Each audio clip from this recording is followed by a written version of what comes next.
Yeah. So I guess that brings us to the remake, which we don't know too much about, except that it is a, as of right now, a PC PS5 exclusive. We know that Sony brought in some members of their first party teams, like people who worked on Ghost of Tsushima and such, to assist. Um, Aspire, Aspire, Yeah, I think it's Aspire. Yeah. Aspire. Okay, that makes more sense. And then we've also had recently announced the news that Saber Interactive is going to be working on the KOTOR remake alongside Aspire, in collaboration with Aspire, and they are part of this giant, what's become like a megalith of game developers in the Embracer group.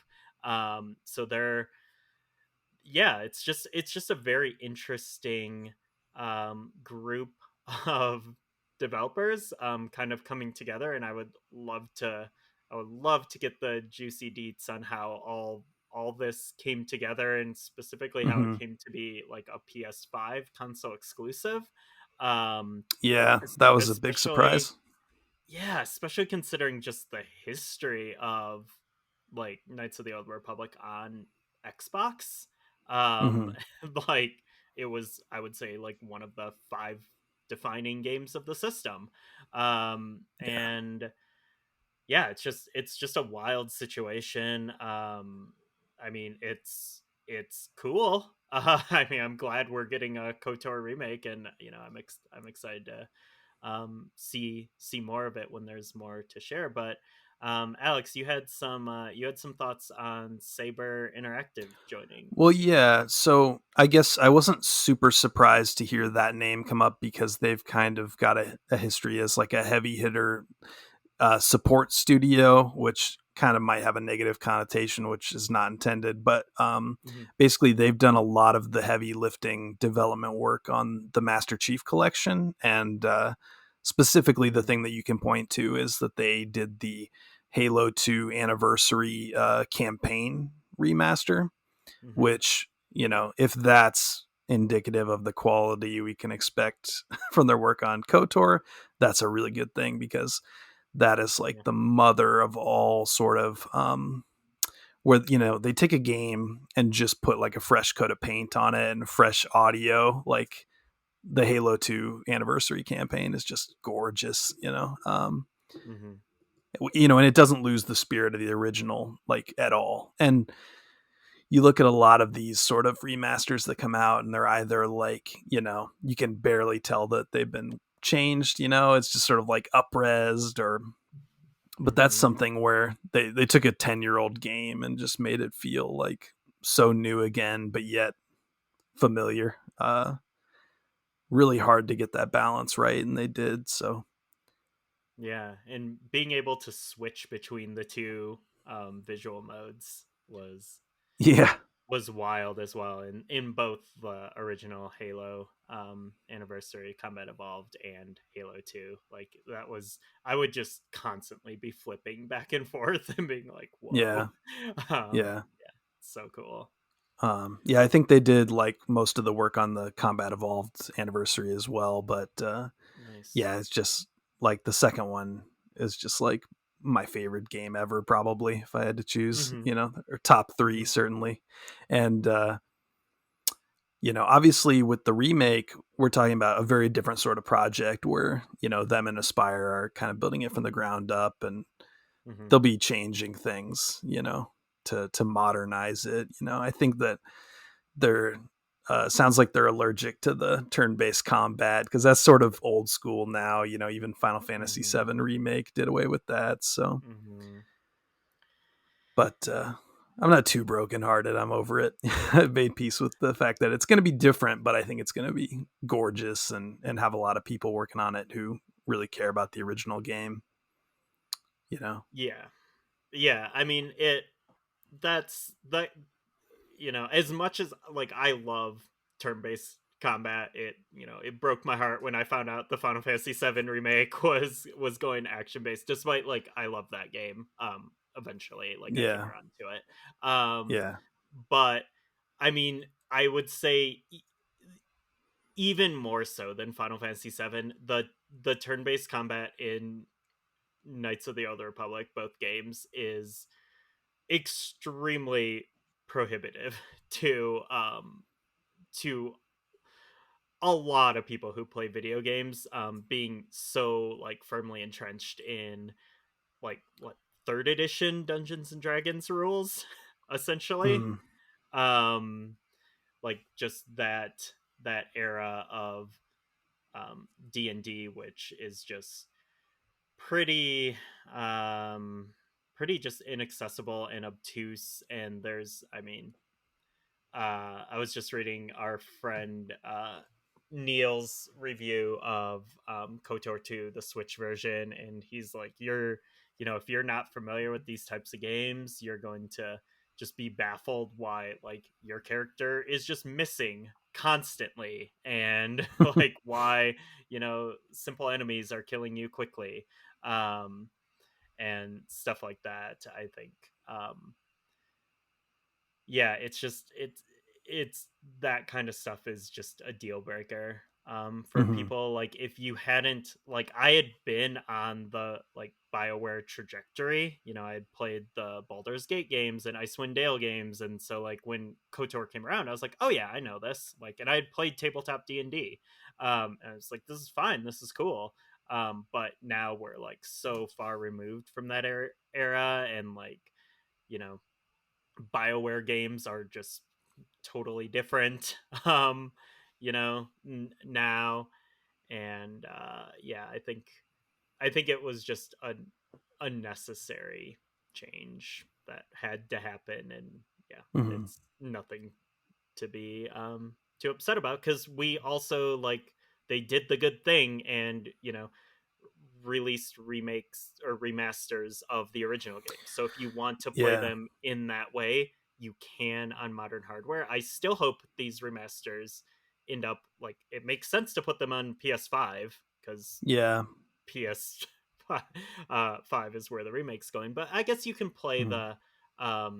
the original discs on the like Xbox series of systems, Yeah. but it would also be nice to get them over there as well. Yeah. They're on like iPad and mobile and PC, of Steam. course, but still, yeah, it would be cool to have them on like PlayStation for sure. Yeah. I suppose you could make the argument too that if you're gonna go and do a remake, maybe it's worth it to, or I guess it justifies it to really like kind of change things up and actually like present it in a new way, Hmm. Mhm. versus just like, well, we're gonna make it really pretty, right? Like, Yeah. it sounds like it'll be more than that. I don't know much about these games either, but I've been kind of just like on the periphery seeing people talking about The Last of Us That's what just right? came It's to like my, the second my mind Yeah. second as time you it's were been saying remade, that. and yeah, and it's mostly about making it look. Again, I've never played it, but it seems like it's mostly about look how incredible it looks on the PS5, right? But if it's Yeah. just the same game for a third time and it's just prettier every time, I mean, hey, that's cool too. But I Hmm. don't know. It seems to me like if you're going to actually remake something versus re-release it up-resed or whatever, like maybe take some swings and do some different things, and Mhm. maybe make it a different experience in some ways. Yeah. I think Final Fantasy VII like 100% proves your point. Like, Yeah. not having played through much of the original, but playing it like just enough to know, how different it is. That's like sort of the gold standard of, how you can keep the spirit but completely change the feel and the look. Hmm. Hopefully, KOTOR is released all at once, though, rather than over the course of like an A ambiguous lifetime. number of years, right? 30 years. Yeah. Yeah. Yeah. Yeah, Yeah. Yeah. I mean, yeah. I think the best kinds of remakes for games are the ones that make it look nicer, of course, like make use of that visual fidelity, and the increased power of the hardware. But also I think, Alex, I agree with what you're saying, like keep the spirit. Like, it doesn't Yeah. need to be a 1-to-1, because honestly, as a player, I think everyone thinks they want 1-to-1 that like looks better. That's what everyone thinks they want, but Hmm. really, when you do get that, which happens constantly, that's most video game remakes. Um and it's like what's happening with The Last of Us. When you actually get that, like, you're you're initially like, wow, this area looks so cool, this looks amazing, and then you're like, wait, this is the exact same game that I'm already played. I feel like a sucker. I just spent $70 on this again. But Yeah. what's great is when remakes are like familiar enough and keep the spirit, the emotional core of it, but then also subvert players' expectations. Like, something, I love that in the first Resident Evil remake, which, like, you would you're like, oh yeah, I know this. Okay, it's nicer looking. I know this scene. And then you're like, wait, that thing that was supposed to happen here didn't happen. That's weird. And then, like, Hmm. okay, I'll just keep playing. Wait, that thing that was supposed to happen back there happened here, and it's like totally different, and like that's wild. Hmm. So yeah, I think, like, generally speaking, like, the Resident Evil remakes have been fantastic, and um that they have like a really cool approach to it, I think. I could see where they would have so much fun too, like deciding what do we break, and like, you know, with like HK-47, basically one of the big fan favorite characters that everyone is obsessed Hmm. with. Um, it's like you go into like a boring little droid shop, you buy him, then he starts talking to you. But like, I could see a scenario where you're like at your base talking to one of your companions and having a conversation, and he like blasts through the door and tries to kill you, and you have to like suddenly fight him, and then like Yeah. and then you beat him, and so he's like, I surrender, like that. You could get so crazy with it and just do things that like actually surprise people who have played through it 20 times, so Yeah. um yeah, and just um do things to nod toward the canon, the sort of High Republic comics world, all the different stuff Mm. that the Hmm. Disney era has added. I think that they should hopefully have some freedom to play around in that regard too. Totally.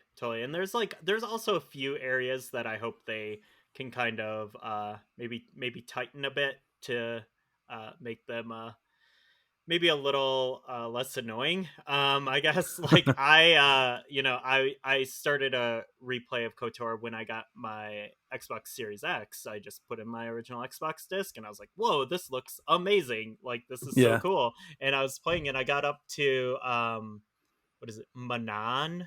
where Manon, whatever, where you have to go do like the underwater stuff, and I kind of hate that part. And so I've just had like a save game like sitting there since